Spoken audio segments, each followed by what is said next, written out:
श्री कृष्ण। राधे राधे। ऋषि पंचमी व्रत की कथा। ऋषि पंचमी का व्रत सभी माताओं को, बहनों को और बेटियों को रहना चाहिए। स्त्रियों द्वारा जो भी पाप कर्म बन जाते हैं, रजस्वला स्थिति में कोई पाप कर्म बन जाता है तो उससे मुक्ति का उपाय है ऋषि पंचमी का व्रत। सभी वर्णों की स्त्रियों को ऋषि पंचमी का व्रत अवश्य करना चाहिए, क्योंकि रजस्वला स्थिति में कहीं ना कहीं आज के आधुनिक युग में कहीं ना कहीं पाप बन जाता है। घर के बर्तनों को नहीं छूना चाहिए,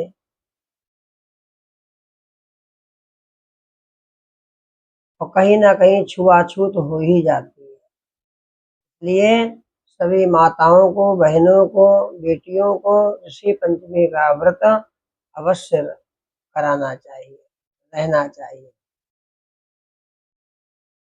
कोई भी व्रत जब हम लोग करते हैं तो उसका विधान है, विधि है। ऋषि पंचमी के व्रत का विधान हम लोग श्रवण करते हैं। गुरुर्ब्रह्मा गुरुर्विष्णु गुरुर्देवो महेश्वरः गुरुः साक्षात् परब्रह्म तस्मै श्री गुरवे नमः। श्री कृष्ण गोविंद हरे मुरारे, हे नाथ नारायण वासुदेव। श्री कृष्ण गोविंद हरे मुरारे, हे नाथ नारायण वासुदेव। बोलिए कृष्णचंद्र भगवान की जय। ऋषि पंचमी के व्रत में सप्त ऋषियों के पूजन की महिमा है, और साथ में अरुंधति माता का पूजन होता है। स्वर्ण के ऋषि बनाए या चांदी के ऋषि बनावे, इन दोनों के अभाव में उषा के ऋषि बनाने चाहिए। ऋषियों को अरुंधति माता को स्नान करवावे, आवाहन कर ध्यान करें, पाद्य अर्घ आचमन प्रदान करें, पंचामृत से स्नान करावें, तीर्थों के जल से स्नान करावें और सप्तऋषियों सहित अरुंधति का पूजन करें विधि विधान से। और उससे भी पूर्व पंचगव्य का पान करें। पंचगव्य में देसी गाय का दूध, घी, दही, गौमूत्र, गोबर कपड़े में छान कर उसको बनाएं। पांचों चीजें मिलाकर उसका प्राशन करना चाहिए, पीना चाहिए। उसको पीने मात्र से हमारे सभी पाप नष्ट हो जाते हैं। फिर पूजन करें सप्तऋषियों का, अरुंधति माता का, और फिर ब्राह्मण के द्वारा कथा श्रवण करें। श्री कृष्ण गोविंद हरे मुरारे, हे नाथ नारायण वासुदेव। श्री सीताश्व जी कहते हैं कि देव देवेश, अनेक तरह के व्रत मैंने श्रवण किए हैं। अब संपूर्ण पापों को नाश करने वाले व्रत को आप कहें। ब्रह्मोवाच, श्री ब्रह्मा जी कहते हैं, हे राजन, सब व्रतों में अति उत्तम पापों का नाश करने वाला ऋषि पंचमी का व्रत बड़ा विख्यात है। उसको सावधान होकर आप सब श्रवण करें। हे राजेंद्र, इस व्रत के करने मात्र से प्राणी नरक को नहीं देखता है। इस विषय में मैं एक पुरातन इतिहास सुनाता हूँ। विदर्भ देश में ब्राह्मणों में उत्तम उतंक नामक एक ब्राह्मण था। उसकी पतिव्रत पारायणा स्त्री सुशीला नाम से विख्यात थी। उस स्त्री के दो संतानें उत्पन्न हुई। उसमें से सुविभूषण नाम वाले पुत्र ने अंग उपांग सहित वेदों का अध्ययन किया। जो कन्या थी उसका अपने सदृश श्रेष्ठ कुल में विवाह कर दिया। दैव योग से कन्या वैधव्य को प्राप्त हो गई। उस कन्या का पति मृत्यु को प्राप्त हो गया। वह पिता के घर में सती धर्म का पालन कर निवास करने लगी। उसके दुख से दुखी हो पुत्र सुविभूषण को घर का मालिक बनाकर स्त्री और पुत्री के साथ वह ब्राह्मण गंगा के तट पर निवास करने लगा। वहां पर ब्राह्मण बालकों को वेद पढ़ाने लगा। वेदांग का ज्ञान पढ़ाने लगे। ब्राह्मण देवता विधवा पुत्री पिता की सेवा करने लगे। एक समय की बात है, पिता की सेवा कर कर वह कन्या जो थी थक गई।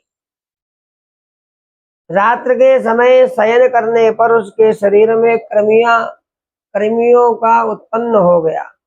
कृमियों का ढेर लग गया। कीड़े उत्पन्न हो गए उसके शरीर में कन्या के। पत्थर पर उसको वस्त्र रहित देखकर शिष्य लोग उसकी माता के समीप जाकर कहने लगे, हम नहीं जानते कि इस साध्वी की यह दशा कैसे हो गई है। हे माता, इसका संपूर्ण देह कीड़ों से व्याप्त हो गया है। वज्रपात के सदृश शिष्यों के वाक्यों को सुनकर अपनी पुत्री के समीप आई और उसको कीड़ों से दुखी देख दुखी हो रुदन करने लगी। वह छाती की ताड़ना करती हुई मूर्छित हो गिर पड़ी। जब चैतन्य हुई तब पुत्री को उठाकर साफ सुथरा कर बाहुओं में पकड़कर उसके पिता के समीप ले गई। उनसे बोली, हे स्वामी, इस पाप से इसकी ऐसी दशा हुई है। रात्र में सोने के बाद इसके शरीर में कृमि उत्पन्न हो गए। इस बात को सुनकर वह ऋषि ध्यानावस्थित हो गए। पूर्व जन्म में किए हुए कर्मों को बताने लगे। ऋषि ने कहा, यह पुत्री पूर्व 7वें जन्म में ब्राह्मणी थी।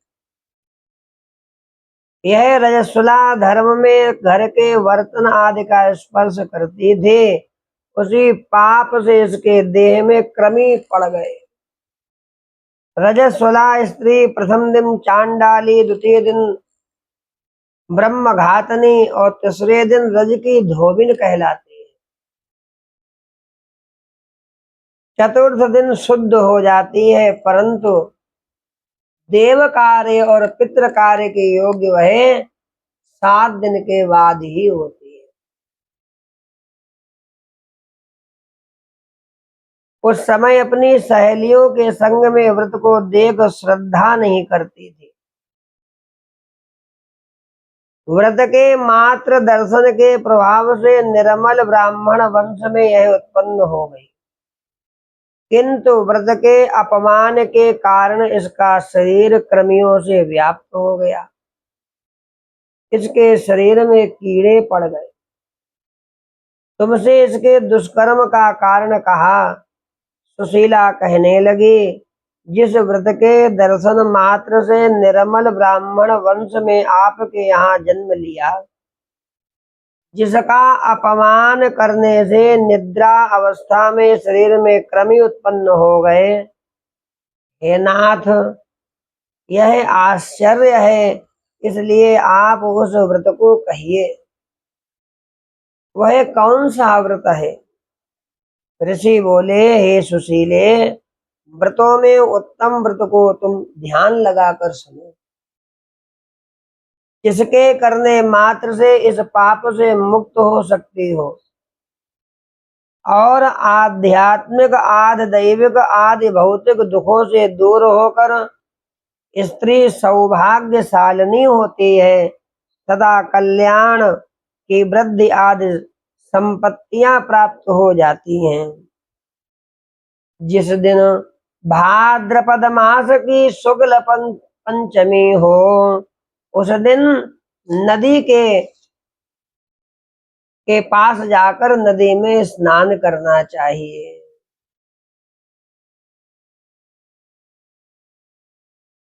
अरुंधति सहित सप्त ऋषियों का पूजन करना चाहिए। कश्यप, अत्रि, भरद्वाज, विश्वामित्र, गौतम, जमदग्नि और वशिष्ठ ये सप्त ऋषि कहे गए हैं।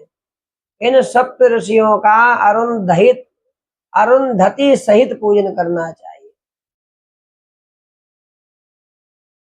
अर्घ प्रदान करें, पूजन करें श्रद्धा पूर्वक और फिर शाकाहार करें। ऋषियों के ध्यान में तत्पर हो, ब्रह्मचर्य से रहें। इस प्रकार व्रत का आचरण करना चाहिए। ऋषियों के ध्यान में तत्पर हो, ब्रह्मचर्य से रहना चाहिए। सब तीर्थों में जो फल प्राप्त होता है, संपूर्ण दानादि से जो पूर्ण प्राप्त होता है, वह व्रत मात्र से प्राप्त हो जाता है। इसलिए सभी स्त्रियों को व्रत अवश्य करना चाहिए। ऋषि पंचमी का व्रत स्त्री सुखी रूप, लावण्य तथा पुत्र पौत्रादि से युक्त होती हैं जो इस व्रत को करती हैं। इस लोक में परलोक में अक्षय गति को प्राप्त हो जाती हैं और इस व्रत के प्रभाव से पूर्व जन्म की जाति का भी ज्ञान हो जाता है। ब्रह्मांड पुराण में यह कथा आती है जो हमने आप लोगों को श्रवण कराई। एक कथा और आती है भविष्य पुराण में, उसको भी आप लोग बड़े श्रद्धा से श्रवण करें। श्री कृष्ण गोविंद हरे मुरारे, हे नाथ नारायण वासुदेव। श्री कृष्ण गोविंद हरे मुरारे, हे नाथ नारायण वासुदेव। श्री गणेशाय नमः। युधिष्ठिर जी ने कहा कि हे देव देवेश, मैंने बहुत से व्रत श्रवण किए। इस समय पाप को नाश करने वाले व्रत को आप कहें। श्री कृष्णचंद्र भगवान कहते हैं कि हे राजेंद्र, ऋषि पंचमी नामक व्रत को मैं कहूंगा, जिसके करने मात्र से स्त्रियां सभी पापों से मुक्त हो जाती हैं। युधिष्ठिर जी ने कहा, वह पंचमी कैसी है, उसको ऋषि संज्ञा कैसे प्राप्त हुई, किस तरह स्त्रियों के पाप का नाश करती है। हे केशव, अनेक प्रकार के पाप हैं। इस ऋषि पंचमी व्रत से स्त्रियां किस प्रकार मुक्त होती हैं। श्री कृष्णचंद्र भगवान कहते हैं, रजस्वला होने पर जो स्त्री गृह कार्य में संलग्न हो, ज्ञानावस्था या अज्ञानावस्था में जो बर्तनों आदि का स्पर्श कर लेती है, वह महान पाप को प्राप्त हो नरक में जाती है।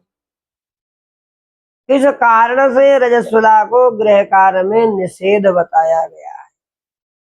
ब्राह्मण, क्षत्रिय, वैश्य और शूद्र चारों वर्णों की स्त्रियों को यह व्रत अवश्य करना चाहिए।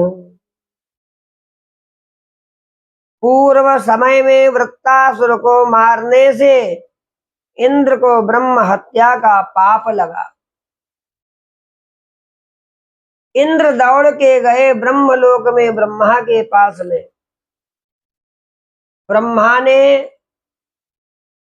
इंद्र को उन पापों से मुक्त कर दिया, उस पाप को 4 भागों में बांट दिया, विभाजित कर दिया। पहला भाग ब्रह्मा ने अग्नि को प्रदान किया, अग्नि की प्रथम ज्वालाओं में।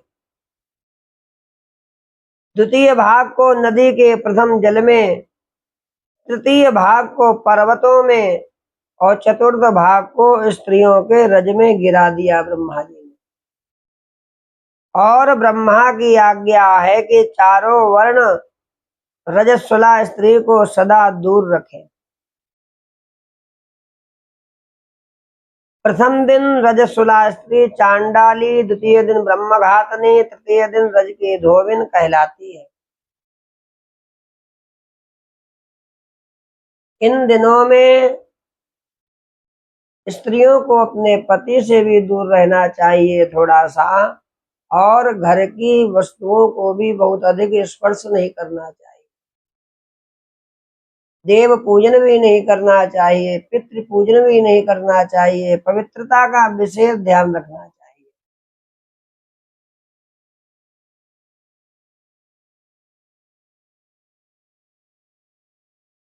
उस पाप के लिए ऋषि पंचमी व्रत के धारण करना चाहिए। जो भी कोई पाप हो जाता है रजस्वला की स्थिति में, उस पाप की मुक्ति के लिए होता है ऋषि पंचमी का व्रत, अवश्य करना चाहिए स्त्रियों को।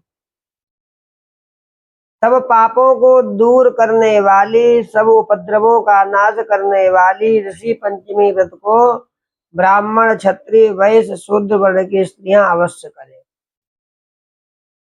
एक पुरातन कथा है। सतयुग में विदर्भ देश में एक राजा हुआ। वह राजर्षि सेनजित ब्राह्मण आदि चारों वर्णों की रक्षा करता था। उसके देश में वेद वेदांग जानने वाला एक ब्राह्मण रहता था। उसकी भार्या का नाम जयश्री था और ब्राह्मण का नाम था सुमित्र। दोनों कृषि के द्वारा, खेती के द्वारा अपना जीवन यापन करते थे। जो जयश्री थी वह बड़ी ही पति पारायणा थी, बड़ी अपने पति की सेवा में रत रहती थी। एक दिन बहुत चिंता युक्त हो जयश्री वर्षा काल में दुखित मन से कार्य करते हुए अपने को ऋतुमती हुई देखा उसने। वह रजो धर्म में भी अपने गृह कार्य को करती रही। ऋतु धर्म के समय उसने बर्तन आदि का स्पर्श किया। बहुत काल के बाद वह मृत्यु को प्राप्त हो गई। पति भी काल की गति से परलोक को प्राप्त हो गया। इस तरह स्त्री और पुरुष अपने कर्म के वशीभूत हो गए। उसकी भार्या जयश्री रजस्वला के संपर्क दोष से कुतिया की योनि को प्राप्त हो गई, और जो पति था वह बैल की योनि को प्राप्त हो गया, और दोनों अपने ही पुत्र के घर में रहने लगे।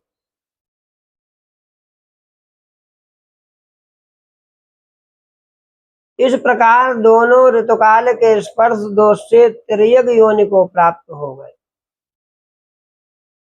अपने पुत्र के ही घर में अपने पूर्व जन्म के पाप को स्मरण करने लगे। सुमित्र का पुत्र था सुमति। वह अपने गुरु की सेवा में रत, धर्म को जानने वाला, देवता अतिथि का सत्कार करने वाला हुआ।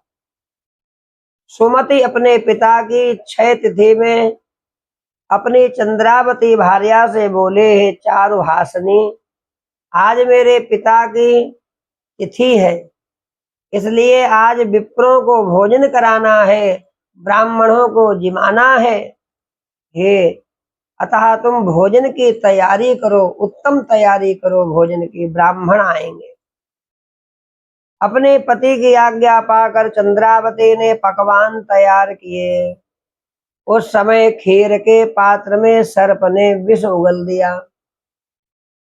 उस कुतिया ने यह देखकर ब्रह्म हत्या से डरकर उस बर्तन का स्पर्श कर लिया, और यह दृश्य जो है चंद्रावती ने देख लिया, उसकी बहू ने। अब जैसे ही देखा चंद्रावती ने, चंद्रावती को क्रोध आ गया। जलती हुई लकड़ी से उस कुतिया को बहुत मारा। कुतिया अर्थात अपनी सास को बहुत मारा चंद्रावती ने।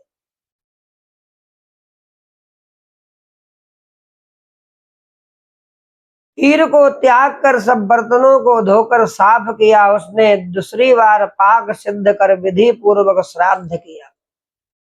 ब्राह्मणों के भोजन करके जाने के बाद में जो अन्न बचता था, जो अन्न भूमि पर गिरा था, वह भी ना मिलने के कारण उस दिन कुतिया बहुत भूखी रह गई। उसको अन्न का दाना ही उस दिन प्राप्त नहीं हुआ। रात्र के समय वह कुतिया भूख से व्याकुल होकर, पीड़ित होकर बैल की योनि को प्राप्त हुए अपने पूर्व जन्म के पति के पास जाकर कहने लगी, हे नाथ, आज मैं बहुत भूखी हूँ, मेरे को किसी ने भी किंचन मात्र भी भोजन नहीं दिया है, एक भी अन्न का दाना आज हमको प्राप्त नहीं हुआ। यह पुत्र अन्य दिन मेरे को भोजन दिया करता था, आज इसने अन्न का दाना भी नहीं दिया, इसका क्या कारण है? जब खीर में सर्प को विष गिराते हुए मैंने देखा तो मन में ये विचार किया कि इसको उत्तम द्विज भोजन करेंगे तो मर जाएंगे, इसलिए बर्तन को मैंने स्पर्श कर दिया। इससे मुझको पुत्र वधू ने जलती हुई लकड़ी से बहुत मारा, आज हमारी कमर टूट गई, आज हमारी कमर टूट गई। क्या करूं? हे सुनकर वृषभ बोला, पूर्व जन्म का पति बोला, हे भद्रे, पाप के कारण ही तुमको दुख हुआ है, क्योंकि जीवन में जब भी दुख प्राप्त होता है तो कोई ना कोई पाप हमारा जागृत हो जाता है, और उसी पाप के ताप से हमको दुख की प्राप्ति होती है। तुम्हारे ही पाप से बोझा उठाने वाले बैल की योनि को प्राप्त होने के कारण मैं भी असक्त हूँ। क्या करूं? अपने पुत्र के खेत में आज मैंने दिन भर चलाया गया, खूब जोता गया, मेरे पुत्र ने ही मेरा मुख बांध कर बहुत आज हमको मारा है। आज मुझको भी कष्ट होने के कारण इसका श्राद्ध करना व्यर्थ हो गया है। भगवान श्री कृष्ण कहते हैं, हे युधिष्ठिर, अपने माता पिता को परस्पर बातें करते हुए देख, और दोनों के वाक्यों को सुनकर उस सुमति ने अपने माता पिता को तत्काल भोजन कराया। तत्काल भोजन कराया। माता पिता को ऐसी दुखित अवस्था को देखकर सुमति वन में चला गया। वन में जाकर बड़े बड़े महात्मा ऋषि गणों से दंडवती प्रणाम किया। माता पिता के उद्धार के लिए, माता पिता के उद्धार के लिए उपाय पूछा, और श्री कृष्ण भगवान बोले, उस समय दुखित सुमति के आर्त वचन सुनकर सर्व तपा नामक ऋषि करुणा से युक्त हो सुमति के माता पिता की मुक्ति के लिए कहने लगे। ऋषि बोले, हे विप्र, एक समय तुम्हारी माता अपने घर में बाल भाव से प्राप्त हुए ऋतु धर्म को जान कर वे स्पर्श किया। उस दुष्कर्म से वह कुतिया की योनि को प्राप्त हो गई और तेरे पिता भी उसके स्पर्श दोष से वृषभ योनि को प्राप्त हो गए।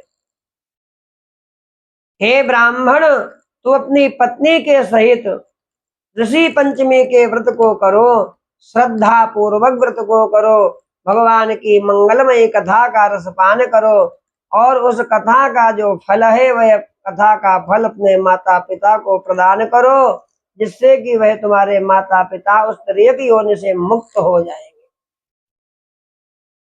इस वचन को सुनकर वह ब्राह्मण सुमति दौड़ते हुए अपने घर को आया और अपनी धर्म पत्नी के साथ में उसने भाद्रपद मास की शुक्ल पक्ष की पंचमी तिथि को ऋषि पंचमी का व्रत किया और अरुंधति माता के सहित सप्त ऋषियों के सहित भगवान का पूजन किया और उस व्रत का फल, संपूर्ण फल अपने माता पिता को दिया, समर्पण कर दिया और उसके माता पिता उस योनि से मुक्त हो गए। भगवान की कृपा से उसके माता पिता मुक्त हो गए। इस लोक में आनंद तथा परलोक में परम उत्तम गति मिलती है। यह व्रत कैसा है कि सर्व संपत्ति वाला है, सब प्रकार की संपत्ति प्राप्त कराने वाला है, पुत्र को भी देने वाला है, सभी प्रकार की मनोकामनाओं को पूर्ण करने वाला है यह ऋषि पंचमी का व्रत। इस व्रत को जो करता है वह मुक्त हो जाता है, इसलिए स्त्रियों को इस व्रत को अवश्य करना चाहिए। ऋषि पंचमी के उद्यापन की भी विधि है। युधिष्ठिर ने पूछा, संपूर्ण फल को देने वाले इस व्रत का उद्यापन क्या है? सुमत ने इसको किस तरह से किया? भगवान कहते हैं, प्रथम दिन एक बार भोजन करें, प्रातः काल स्नान कर गुरु के घर जाकर गुरु से प्रार्थना करें। उद्यापन कार्य में आप मेरे आचार्य होइए। बड़े श्रद्धा से ब्राह्मण को बुलाना चाहिए और आचार्य के घर जाकर कहें। तदनंतर पूर्व कही हुई विधि के अनुसार भक्ति युक्त स्नान करें, पवित्र जगह को लीप कर मंडल बनावे, सप्त ऋषियों का अरुंधति माता के सहित पूजन करें और यज्ञ करें, आहुति प्रदान करें। कश्यप, अत्रि, भरद्वाज, विश्वामित्र, गौतम, जमदग्नि, वशिष्ठ, साध्वी, अरुंधति की स्वस्थ चित्त से पूजन करना चाहिए। रात्रि को जागरण करे, पुराण आदि का श्रवण कर, प्रातः काल नित्य कर्म कर, तिल और घी से होम करना चाहिए। तिल में घी मिलाकर, देसी गाय का घी मिलाकर हवन में आहुति प्रदान करें। तदनंतर वैदिक या पौराणिक मंत्रादि से 1008 या 108 आहुति प्रदान करनी चाहिए। फिर पूजा कर व्रत करने वाले अपने गुरु जी की पूजा कर स्वर्ण की अंगूठी, वस्त्र, कुंडल देवे, अमृत सदृश भोजन करावे। बछड़े सहित दूध देने वाली गौ ब्राह्मण को दान करनी चाहिए और वस्त्र अलंकार सहित दक्षिणा के सहित ब्राह्मण को प्रदान करे, आशीर्वाद लेवे। भगवान नारायण के नाम का संकीर्तन भी करना चाहिए। श्री कृष्ण गोविंद हरे मुरारे, हे नाथ नारायण वासुदेव। श्री कृष्ण गोविंद हरे मुरारे, हे नाथ नारायण वासुदेव। और सुंदर घी की बत्ती से सप्त ऋषियों की आरती करें। जय ऋषि महाराज स्वामी, जय ऋषि महाराज, भक्तों के दुख हरता तुम अंतर्यामी। जय ऋषि महाराज स्वामी, जय ऋषि महाराज। तीन लोक में गुरुवर तुम पूजे जाते, कृपा तुम्हारी होवे आनंद सुख पाते। पाप छार सब होते तुमको जब ध्यावे, व्रत तुम्हारा करके सुख संपत्ति पावे। जय ऋषि महाराज स्वामी, जय ऋषि महाराज। सुमित्र और जय श्री ने व्रत विख्यात किया, विष्णु ने इसको ऋषि पंचमी नाम दिया। चारों वर्ण तुम्हारे इस व्रत को करते, दीन दयाल दयामय पाप सभी हरते। जय ऋषि महाराज स्वामी, जय ऋषि महाराज। जग हित को ऋषि वर वैदिक ज्ञान दिया, सो आप ऋषि का मैंने यूं गुणगान किया। जय ऋषि महाराज स्वामी, जय ऋषि महाराज। ऋषि महाराज की आरती जो कोई गावे, कहत आशा रानी मन वांछित फल पावे। जय ऋषि महाराज स्वामी, जय ऋषि महाराज। कर्पूर गौरम करुणावतारम, संसार सारम भुजगेन्द्रहारम, सदा वसंतम हृदयारविंदे, भवं भवानी सहितं नमामि, भवं भवानी सहितं नमामि। बोलिए श्री कृष्णचंद्र भगवान की जय, श्री उमा महेश्वर भगवान की जय, श्री अरुंधति माता की जय, सप्त ऋषियों की जय, यज्ञ भगवान की जय, श्री ऋषि पंचमी व्रत की जय। जय जय श्री राम।